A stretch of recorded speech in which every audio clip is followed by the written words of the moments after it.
Muy buenos días, un cordial saludo para todos los amigos que nos acompañan dentro y fuera de la isla.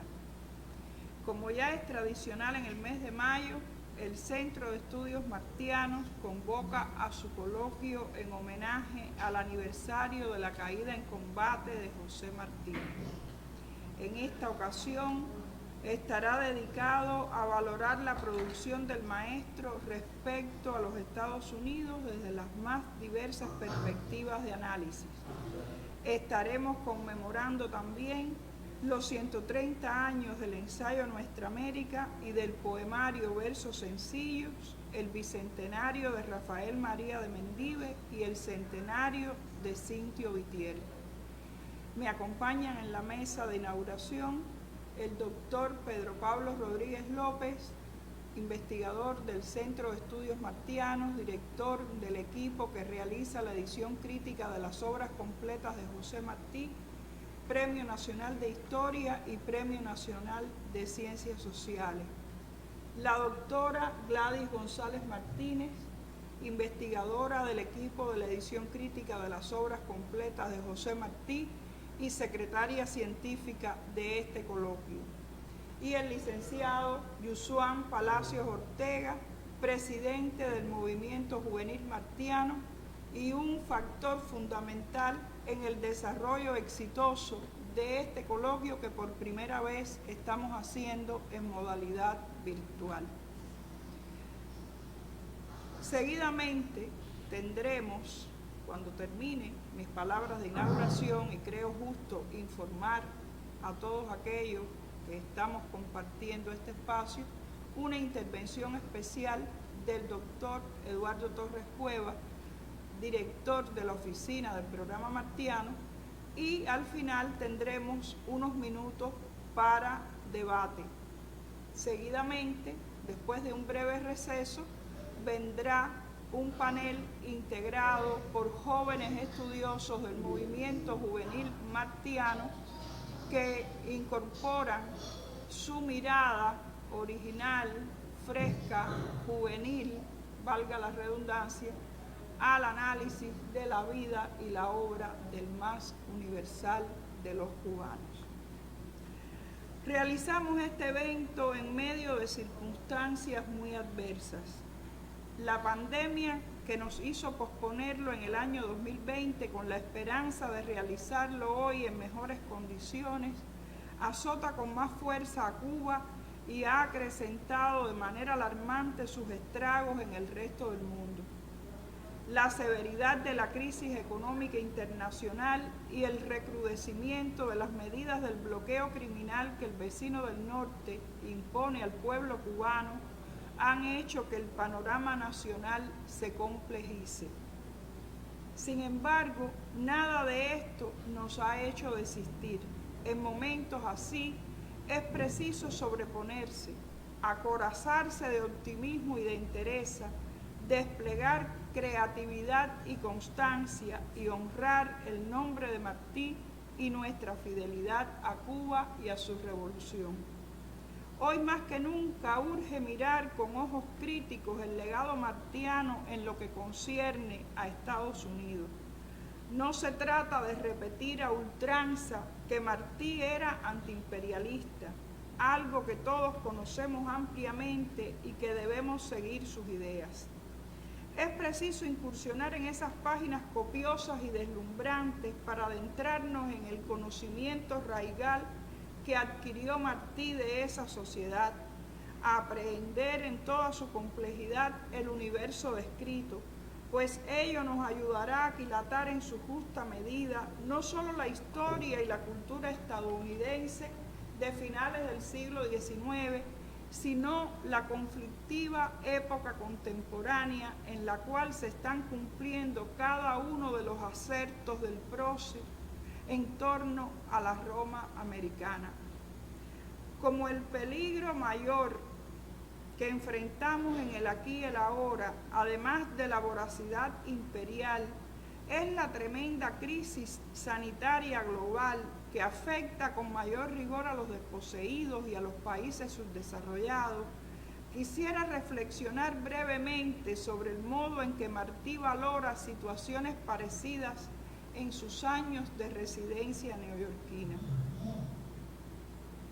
Durante sus casi 3 lustros de estancia en la Babel de Hierro, difundió entre sus lectores hispanoamericanos cada noticia relativa a adelantos científicos y tecnológicos y escribió sobre hombres notables en este terreno: ingenieros, inventores,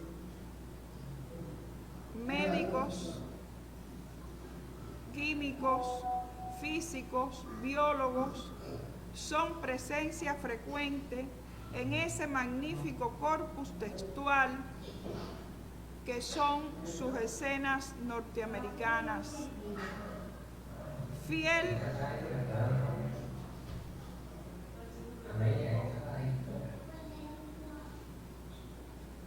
¿Hay alguna dificultad técnica?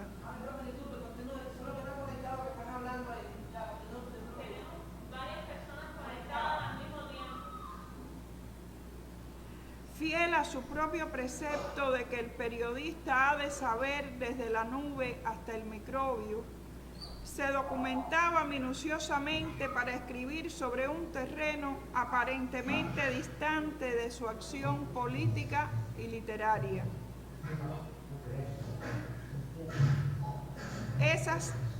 Esa sagacidad y capacidad inquisitiva para las ciencias lo condujo también a contemplar con alarma y dolor el sufrimiento humano ante el embate de las enfermedades, lo cual en un hombre como él, que había decidido echar su suerte con los pobres de la tierra, llevaba aparejado una alta dosis de crítica y denuncia en lo social. Sus crónicas para los grandes diarios de Sudamérica son ricas en pasajes de esta naturaleza. Lo mismo podemos encontrar referencias a problemas de salud mental que a enfermedades del cuerpo agravadas por la miseria. Un tema de salud que lo preocupaba de manera permanente era la mortalidad infantil. En el Nueva York de la época tenía dimensiones alarmantes, sobre todo en el verano, cuando al amparo del calor, la humedad y las malas condiciones higiénico-sanitarias de los barrios más pobres, se extendían las enfermedades, especialmente el cólera. Sobre ese terrible flagelo escribió con dolor, y cito: aún no empieza el otoño, aún no juegan los niños en las esquinas con los montones de hojas secas, aún el vapor del agua de los ríos, sofocante y oscuro, absorbe los rayos tenues del sol y baña con un resplandor de incendio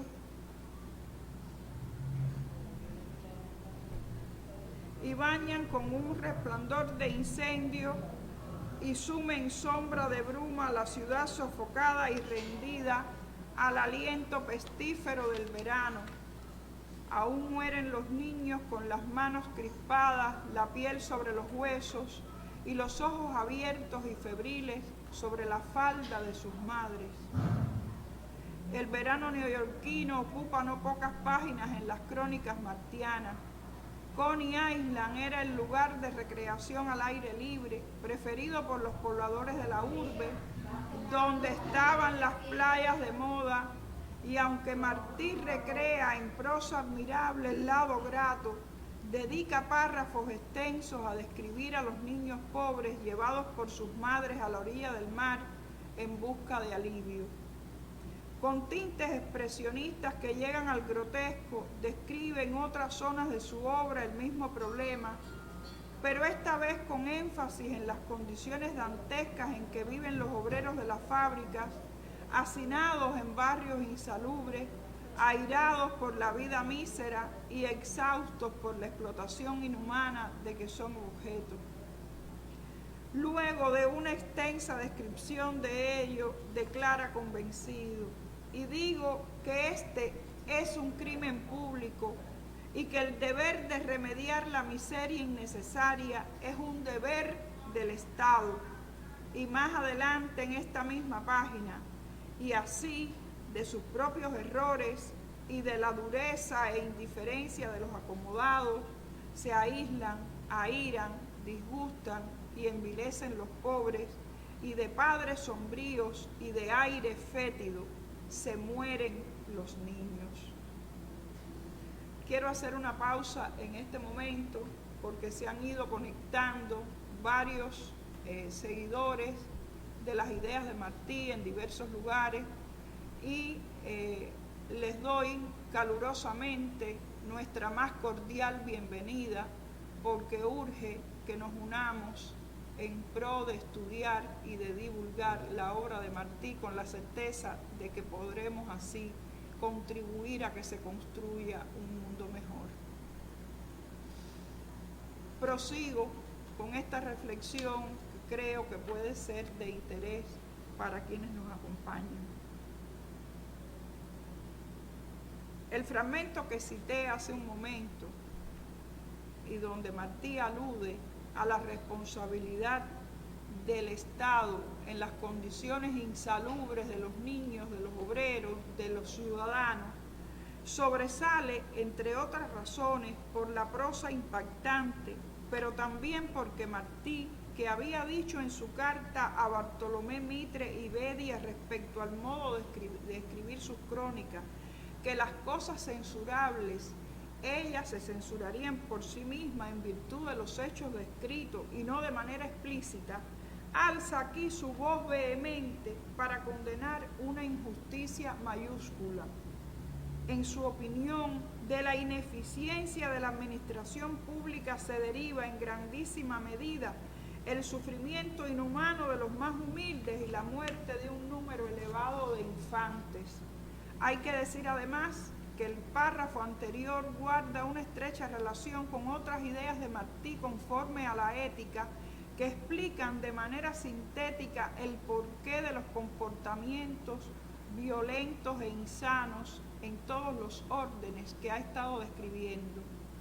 Ser bueno es el único modo de ser dichoso, ser culto es el único modo de ser libre, pero en lo común de la naturaleza humana se necesita ser próspero para ser bueno. Quien sigue siendo bueno en medio de la miseria es casi que la excepción. La mayor parte, realmente, el hombre común necesita ser próspero para ser bueno. Los problemas de salud, la baja esperanza de vida, las dificultades para adquirir hábitos de higiene adecuados, las condiciones perniciosas de existencia, se ven agravados por las enormes desigualdades sociales. Era esta una contrariedad que hería de manera habitual al transeúnte neoyorquino José Martí, un agudo observador del entorno que habitaba. Al recorrer la ciudad cotidianamente en su ajetreada vida de trabajo diario y de actividad política y literaria, era un testigo muy sensible de esas escenas y no el flaneur despreocupado, errante y sin rumbo, tan alabado por los afectos a la literatura francesa de su tiempo. Pero no fue este el único tema sanitario que abordó en sus textos. En 1888 hubo una epidemia de fiebre amarilla en la ciudad floridana de Jacksonville. Martí debe haber sabido de ello por la prensa estadounidense, punto de partida para su escrito. Y cito: pero qué pobres bodas las de los dos recién casados de Jacksonville, asolada ahora por la peste de la fiebre, sin casa apenas que no tenga a la puerta la bandera amarilla.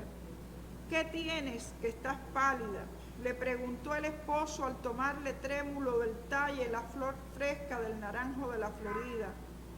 Y a la puerta llamaban a poco, para no ver más que un demente y una muerta, los hombres de la sanidad, embutidos en capotas de goma y capuchas de buzo. La ciudad está como sitiada, ni las cartas que vienen de paso salen de ella. Al que quiere huir del lugar no le permiten viaje libre, sino después de implacable cuarentena en los campamentos de refugio. Caen los médicos y sobran los donativos. Y este pueblo protestante improvisa una legión voluntaria de hermanas de la caridad. Las almas bien templadas se vengan de la desdicha en el ejercicio de la virtud. A todas esas heroínas se les ve en el rostro la verdad del dolor que da una luz de estrella. Mueren al día 50 enfermos. Los menos cuidados son los que mueren.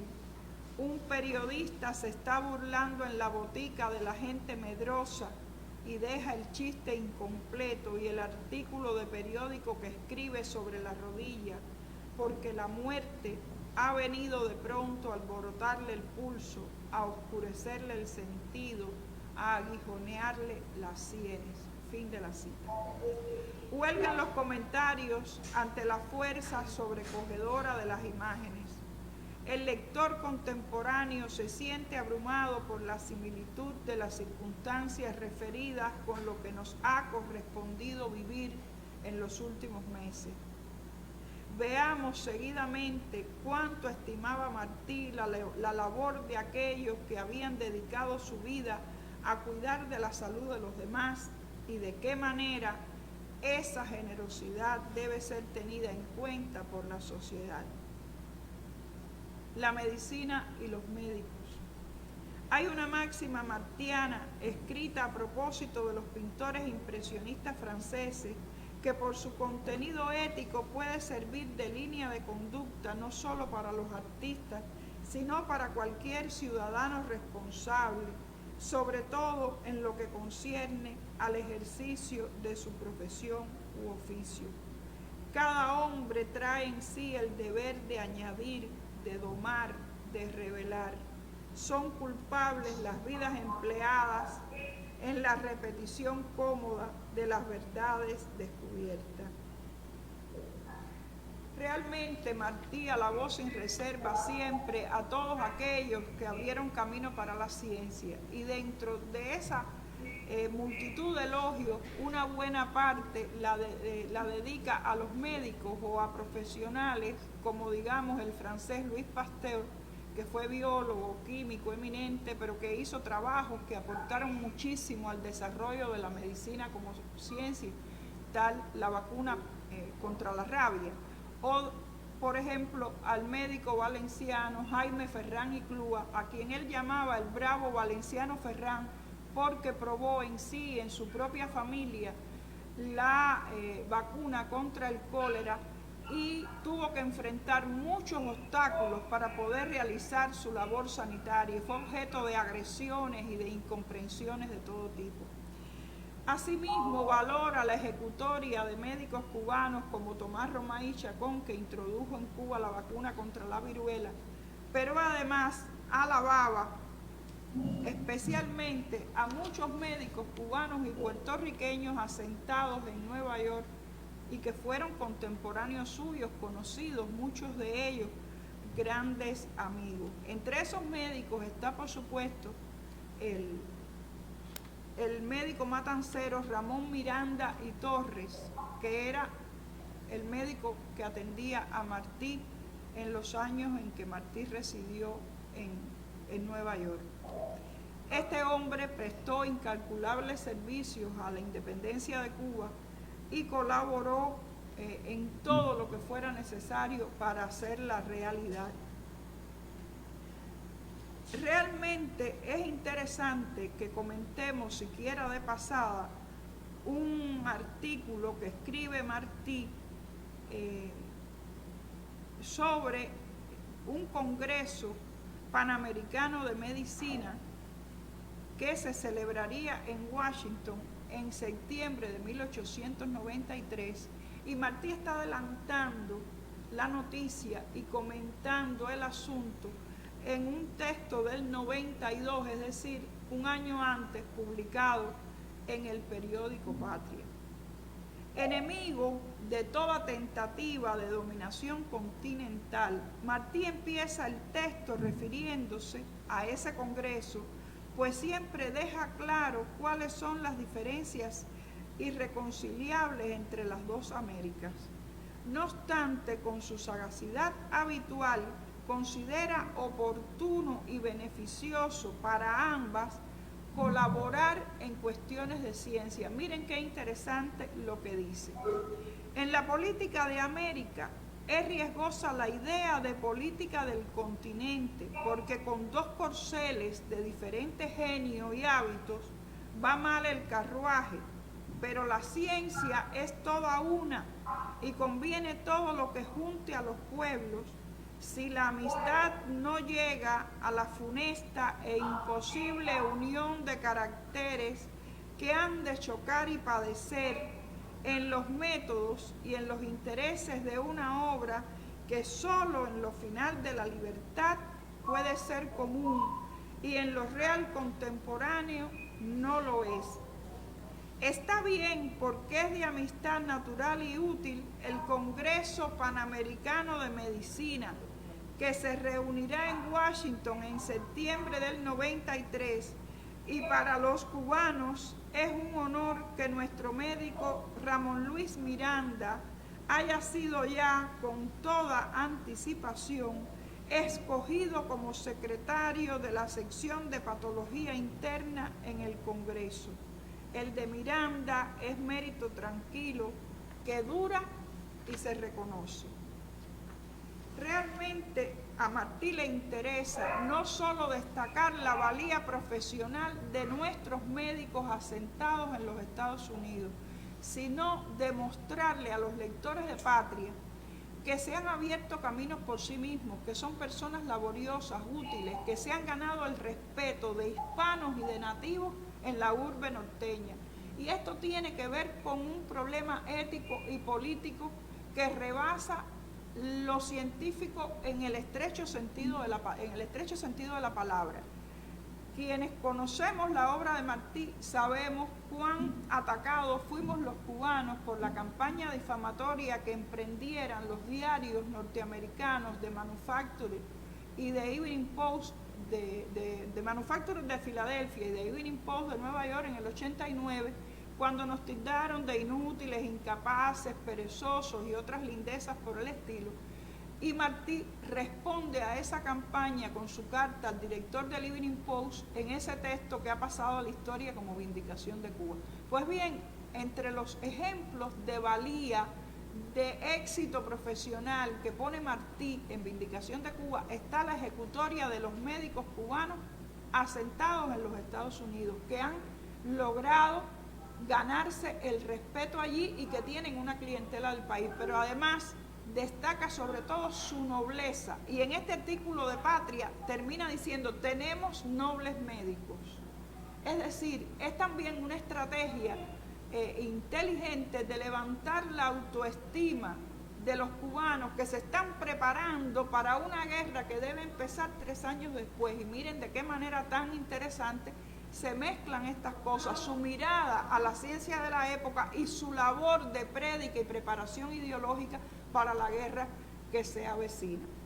Realmente hay que volver al pensamiento humanista de Martí, hay que considerar en cuánta medida creía oportuno la colaboración regional en materia científica, lo cual no quiere decir para nada sumisión política, dejando claro los límites de la soberanía, del respeto a la dignidad nacional, a la independencia de la patria. Es posible establecer esa colaboración fructífera sobre las bases del respeto mutuo y de las diferencias culturales obvias y políticas, por supuesto. Yo creo que ese pensamiento humanista de Martí es de suma utilidad en el presente y hay que volver a leerlo, hay que reconsiderarlo. Pues hoy, cuando toda la región de las Américas y el planeta todo se ven abocados a la lucha contra una pandemia de dimensiones y peligrosidad colosales, urge hallar vías de colaboración comunes, porque común es el enemigo al que nos estamos enfrentando. No es sensato ni ético pensar en intereses mercantiles, de dominación política o militar, en momentos en que miles de seres humanos mueren diariamente. Detrás de esa tragedia cotidiana está ciertamente la fuerza de esa enfermedad, magnificada en gran medida por la desigualdad social, el racismo, la xenofobia, la falta de todo sentido humanista. El mundo debe cerrar filas frente a la injusticia, el mercantilismo y la desidia de los poderosos. El pensamiento humanista de Martí, sin dejar de ser del siglo XIX, tiene mucho que decirnos en ese sentido, ya avanzado el siglo XXI.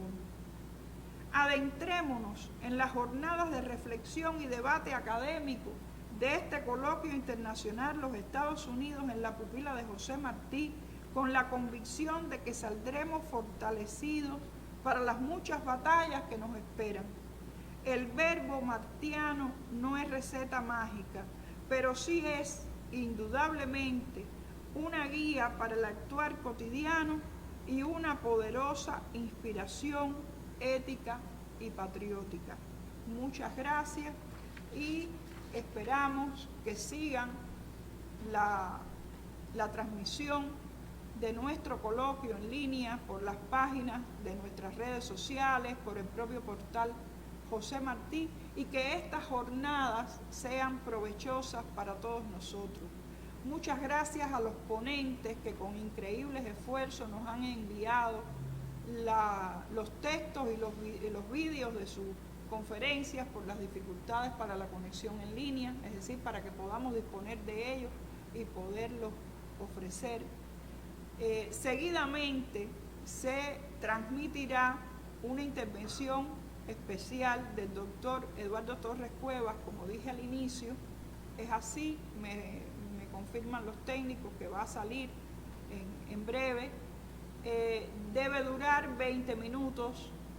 Después de esto nos volveremos a encontrar aquí porque seguramente ustedes tendrán preguntas, reflexiones, algún comentario, en fin, vamos a disponer de unos 20 minutos para eso.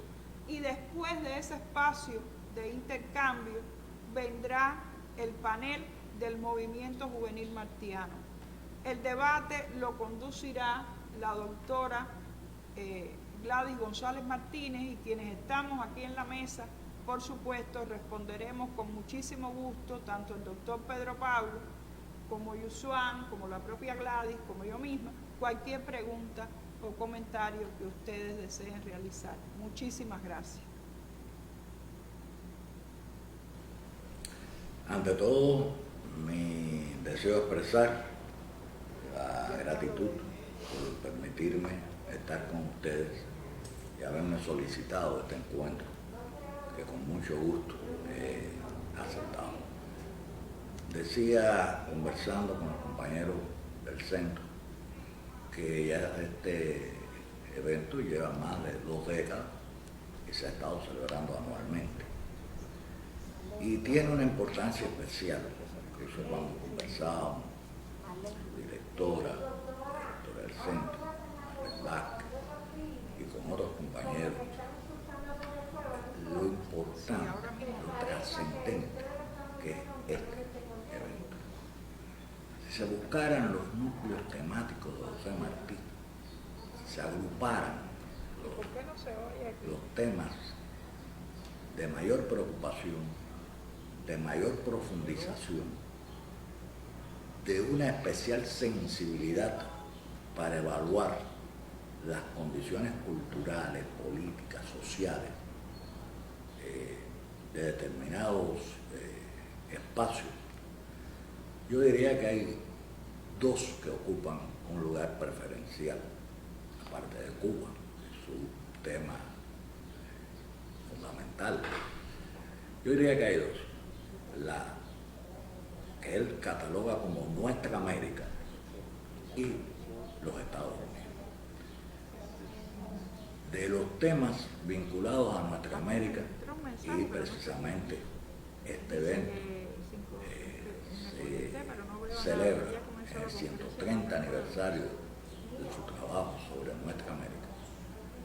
Sobre Nuestra América y sobre la América que no es nuestra, pero a la cual cada vez más y hemos estado vinculados históricamente. Si se toman estos 2 temas y su interrelación, diríamos que nunca antes ha sido tan importante el pensamiento martiano sobre esta relación histórica entre ambas partes. Nuestra América es una América que se fue fundando desde su raíz y fue adquiriendo su cultura multicultural en un espacio donde convergieron no solo los que ya estaban cuando llegan los españoles, sino África, Asia, particularmente el caso del continente africano, sobre el cual, en el caso de Cuba, simplemente más de 85 etnias llegan a Cuba, etnias africanas. Europa, no es solo España, Francia, Italia, que forman parte de ese. Que no sabía. Fernando Ortiz hablaba del ajiaco cubano, pero es un ajiaco americano también. Es todo lo que converge para formar nuestros pueblos de América. Y es también todo un proceso de siglos madurando y desarrollando esa cultura latinoamericana, esa identidad latinoamericana dentro de la diversidad, dentro de la riqueza extraordinaria que tiene nuestra América. A mí me encanta el último párrafo de ese trabajo de Martí, Nuestra América, porque es un párrafo muy simbólico. Martí habla ahí del cóndor y del gran semí, es decir, habla del Dios americano y del sueño americano. Ese gran semí es la verdadera universalidad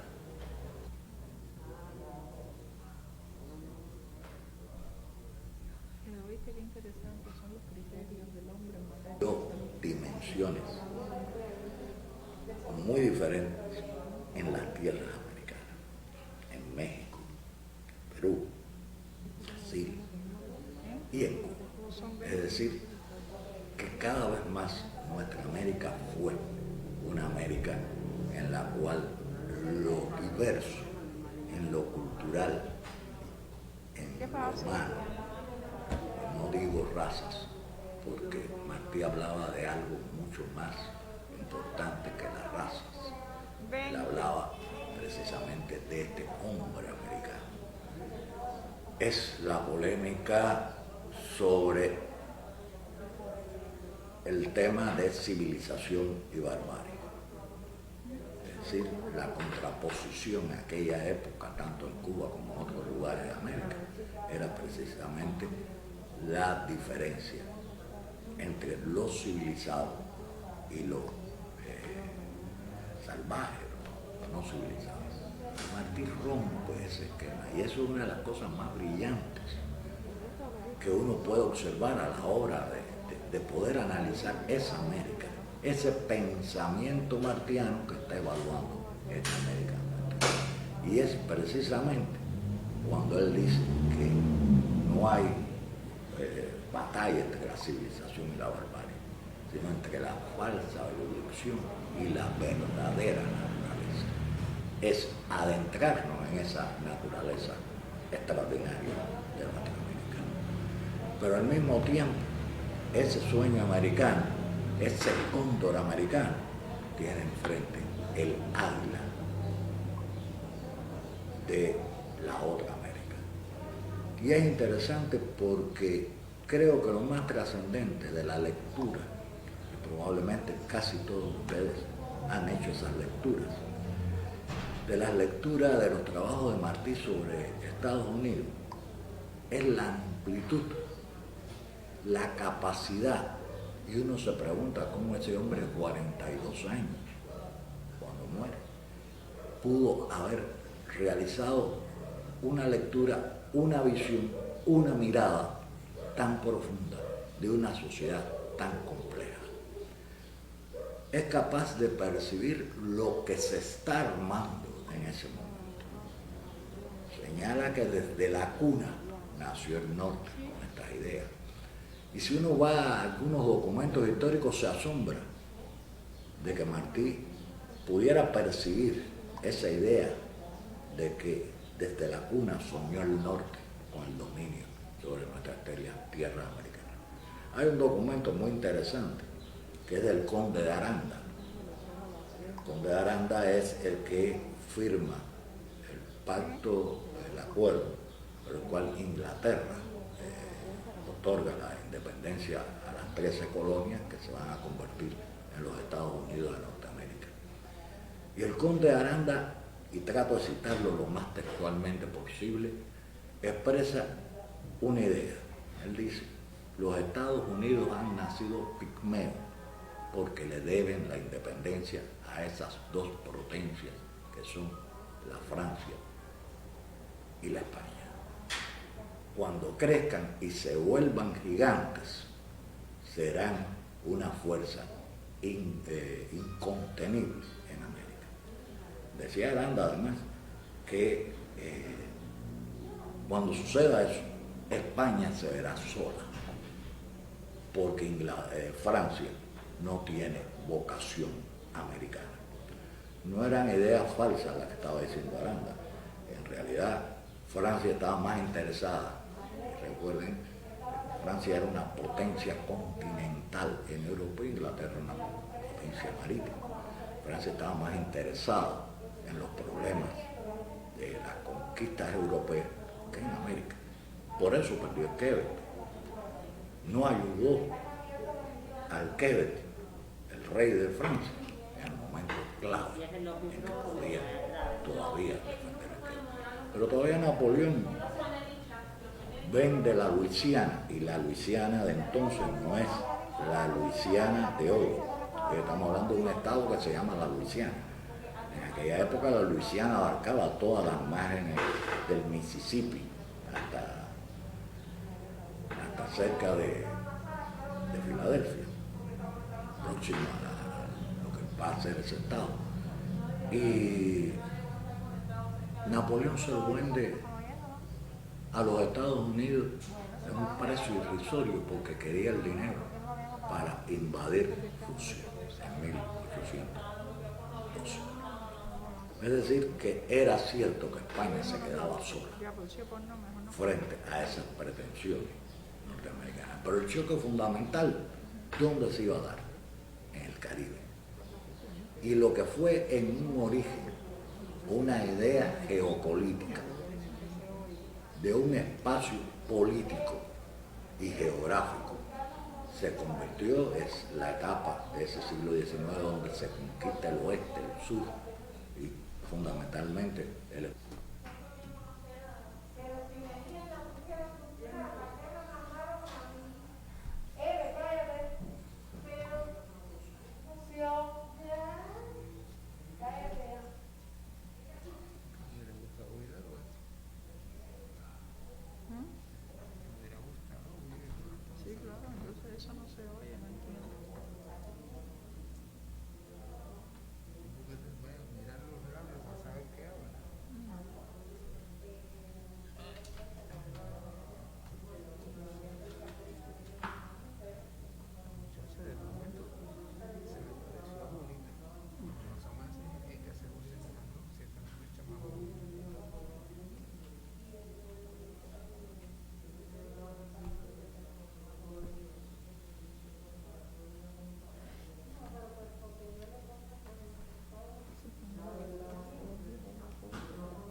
diciendo que se oye en otras.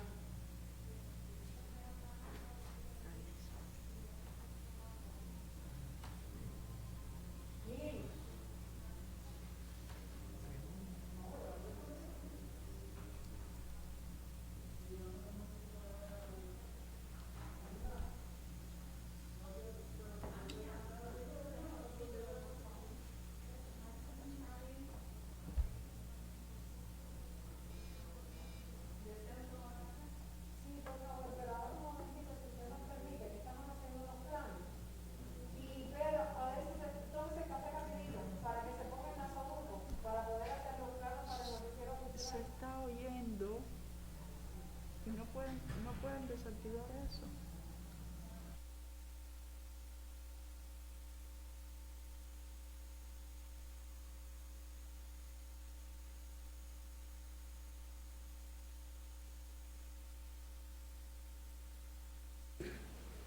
Es la época en que surge la famosa doctrina norteamericana del Sea Power o poder marítimo, donde es más importante tener una infantería de marina de un ejército de tierra, una Guardia Nacional, donde se forman los grandes acorazados con los que va a conquistar el mundo. Y sus dos grandes primeras batallas son Cuba y Filipinas. Pudiéramos decir sus tres: Puerto Rico, Cuba y Filipinas. Y donde dan su mayor demostración de fuerza en Cuba y en Filipinas, cuando los acorazados norteamericanos prácticamente destruyen a esa armada más de forma, más armada o quizás más desarmada que armada, que Pascual Cervera y los otros almirantes españoles llevaron a un combate absolutamente desigual. Era la carta de presentación. Y Martí había estudiado cómo se iba a dar ese proceso. Y el apuro, la urgencia de detener a tiempo que ese fenómeno se expandiera. Si se estudia el siglo XX, Martí es, en sus análisis, el que se plantea con una observación amplia lo que está surgiendo. La gran pregunta sería, ¿por qué Martí tiene hoy la vigencia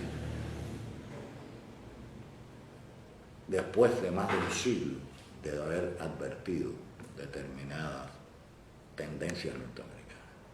Sencillamente porque Martí vio el nacimiento de ese imperio, vio los rasgos con que ese imperio iba a caracterizar toda una época, que es todo el siglo XX. Vio cómo ese imperio estaba en condiciones de dejar a un lado a los viejos imperios europeos. Ya no es un imperio de Europa, es un imperio sobre Europa y que llegó a dominar Europa. Pero todo eso lo está viendo hoy. No hay mejor instrumento de comprensión de muchas de las cuestiones presentes en el mundo moderno. Las tecnologías cambian, pero las tecnologías van para ser aplicadas por alguien con determinados objetivos. No es lo mismo el acorazado Maine que explotó en la bahía de La Habana que lo que pueden ser los acorazados de hoy o los cohetes, es decir, el mundo tecnológico de hoy. No es lo mismo los periódicos, las rotativas de entonces, que los espacios que hoy tiene, sin lugar a duda, el espacio cibernético.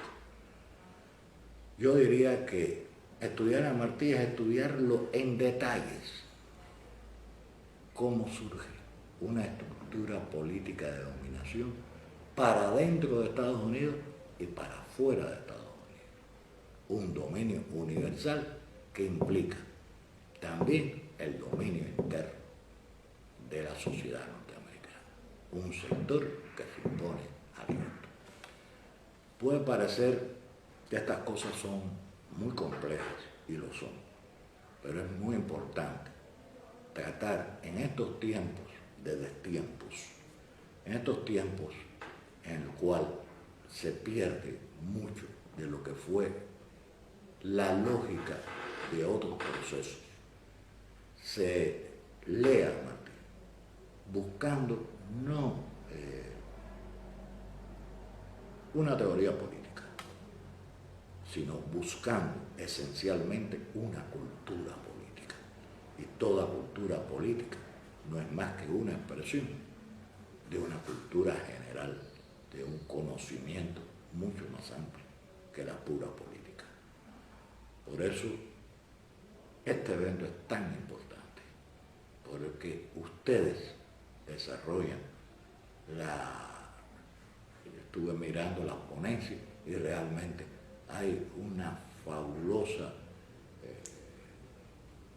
presentación de trabajos que yo creo que es lo que nos hace falta, debatir, oír mucho para aprender mucho de lo que otros han estado trabajando durante años o han estado estudiando.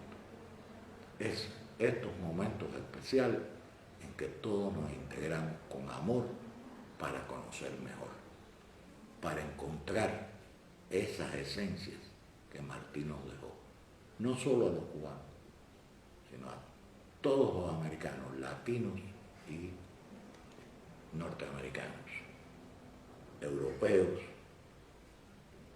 asiáticos, de todas partes del mundo, porque es un contenido universal, es un pensamiento universal, y cada detalle, cada aspecto, cada ángulo de los análisis martianos son importantes y son trascendentes para nosotros.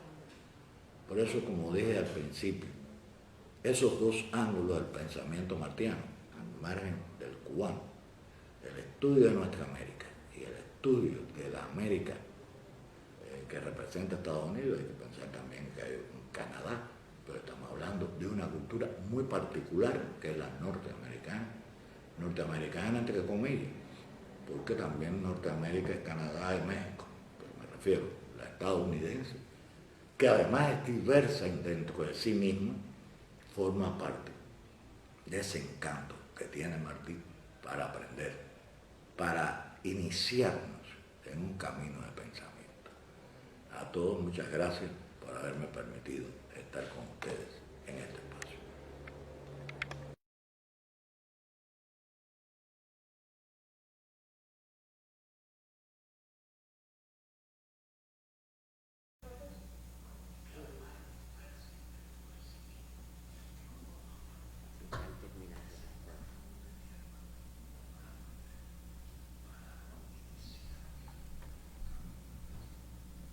Buenas, acabamos de escuchar las palabras del doctor Eduardo Torres Cuevas en esta actividad de presentación, de inauguración del Coloquio Internacional Estados Unidos en la pupila de José Martí.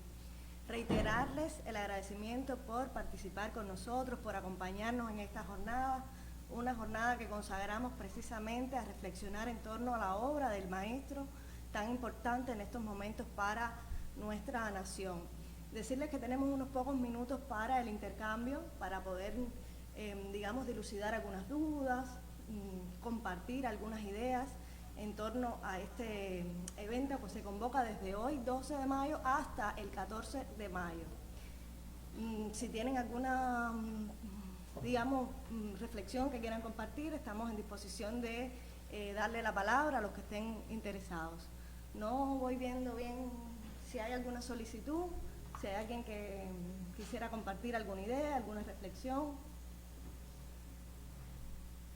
A las 11:10 justamente se tiene previsto el reinicio de estas presentaciones con el panel del Movimiento Juvenil Martiano. Tenemos en el extremo de la mesa a Josuán Palacios, quien es el presidente, de esta organización, si quiere hacer alguna reflexión, o el profe Pedro Pablo, como para romper un poco el hielo. Sabemos que no es una forma habitual, de relacionarnos, pero estamos ensayándonos, estrenándonos, en este mundo virtual.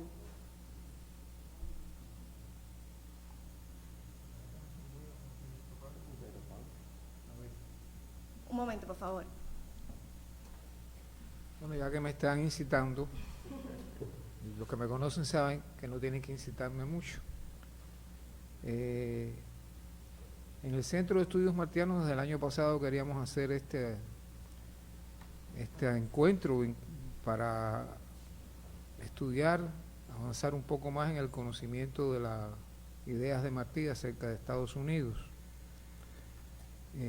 Yo creo que se ha avanzado muchísimo en los últimos años en conocer y difundir la posición antiimperialista de Martí, su rechazo al peligro de la anexión de Cuba, en lo cual Martí estuvo clarísimo desde un principio, y en su crítica al mercantilismo que imperaba en la sociedad norteamericana y que, digamos, permeaba inclusive a amplios sectores de su población. Lo interesante del caso en Martí es, por un lado, la pluralidad de su mirada y, por otra parte, el equilibrio de esa mirada. Digo pluralidad porque de alguna manera yo me atrevería a decir que Martí se sintió un poco también un neoyorquino. Fue un hombre que supo, yo diría, disfrutar los mejores aspectos de aquella sociedad, tanto en su imagen física como también en los encantos de la vida social positiva que podía tener el Nueva York de aquella época. El Nueva York que entonces recibía una enorme cantidad de inmigrantes sobre todo de Europa, de inmigrantes pobres en su aplastante mayoría, y que iban desde enormes cantidades de irlandeses hasta enormes cantidades de italianos, de gente de Europa Oriental, de judíos, por lo general personas que tenían muy bajos ingresos o una pobreza tremenda en Europa y que se convirtieron en los Estados Unidos de la época en la gran masa obrera del país. Recordemos, por ejemplo, el caso de los mártires de Chicago, que varios de ellos, solo uno de ellos, había nacido en los Estados Unidos. Todos los demás eran personas que venían de países europeos. Esa pluralidad del país, que en buena medida se concentraba en Nueva York y que de alguna manera caracteriza todavía hoy a la sociedad norteamericana, llamó la atención de Martí poderosamente porque se dio cuenta de que era aún de algún modo una nación en formación, donde ciertos elementos que podrían caracterizarse como tal, como una nación, aún no estaban plenamente formados, pero que sí había ciertos rasgos que venían desde la propia época colonial y que se habían asentado con mayor fuerza en la república que se crea tras la independencia de las 13 colonias con respecto a Inglaterra, que estaban fijando los rasgos de acción de la sociedad norteamericana y que eran impulsados por la clase política estadounidense de su tiempo, a la cual Martí conoció a fondo y estudió muy bien, y también por el nuevo fenómeno que estaba ocurriendo, que era la aparición de los primeros monopolios. No nos olvidemos que a toda velocidad y quizás con mayor rapidez que en la propia Europa, se estaban formando esos grandes monopolios en distintas ramas de la economía. No olvidemos además que uno de los primeros monopolios que hubo en los Estados Unidos fue el trozo azucarero del este, de la región del este de los Estados Unidos, que estaba muy vinculado con Cuba y que ya antes de la guerra de independencia de Cuba, antes de la guerra del 95, ya más del 90% del azúcar crudo que se producía en Cuba iba a parar a los Estados Unidos. Y Martí lo sabía, como lo sabía todas las personas que estudiaban la economía cubana de la época. Pero al mismo tiempo, Martí comprende que hay una cierta riqueza en esa variedad de orígenes y que es una sociedad que por un lado le faltan elementos de unidad, pero que por otro lado está recibiendo, digamos, elementos variados de otros lugares, y que esto pudiera ser hasta un factor bien manejado en sentido positivo. Y por eso Martí trabaja muchísimo en los tiempos en que está preparando la guerra de Cuba para ganarse, vamos a decirlo así, a la opinión pública norteamericana. Inclusive sabemos que insistió muchas veces en tratar de hacer un periódico en inglés para explicar el por qué Cuba tenía que ser independiente, y que en más de una ocasión se dirigió a público estadounidense para explicar también ahí el porqué de la causa cubana y por qué Cuba tenía que ser independiente y no un estado más de la Unión, y no incorporarse y no anexarse a los Estados Unidos. Y es más, habló de sus aliados, de que tenía que buscar sus aliados en los Estados Unidos. ¿Y quiénes eran los aliados para Martí? Justamente aquellos que eran los afectados por la república que se convertía en un imperio aceleradamente. Por eso le llamó la Roma americana. ¿Sus aliados quiénes eran? Los afectados por esos nacientes monopolios que estaban a su vez comenzando a controlar el aparato del Estado, el gobierno, la política en los Estados Unidos. Yo diría que por eso Martí se fija en los inmigrantes y habla de la miseria de aquellas trabajadoras y de aquellos trabajadores inmigrantes. Y por eso se fija en los pueblos originarios, en los llamados indios, y habla de los valores que pueden encontrarse y que pueden aportar a la sociedad, a la propia sociedad norteamericana, ese sector totalmente apartado y explotado. Y reconoce y explica una y otra vez la terrible situación del negro, que a pesar de haberse abolido la esclavitud, estaba sometido no solo a la explotación normal de cualquier trabajador, sino a una discriminación y a un racismo atroz. En los años 80 del siglo XIX aumentó la persecución y los crímenes de odio racista en los Estados Unidos, y Martí habla más de un caso sobre ellos.